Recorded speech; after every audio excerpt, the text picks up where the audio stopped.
मौजे मांडवे या ठिकाणी नूतन सरपंचपदी निवड झालेले रितेश पालवे यांचा सत्कार करण्यात आला।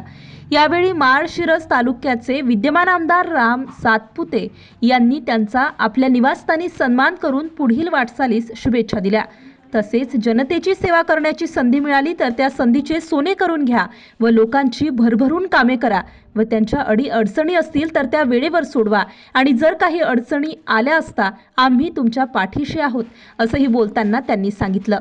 यावेळी ज्येष्ठ नेते बबन बापू पालवे, राहुल लवटे, राहुल रूपनवर आदी मान्यवर उपस्थित होते। आपल्या परिसरातील बातम्या पाहण्यासाठी आजच आमच्या द क्राइम एक्सप्रेस न्यूज चॅनलला YouTube वर सबस्क्राइब करा आणि बेल आयकॉन प्रेस करा। लाईक, कमेंट आणि शेअर करा।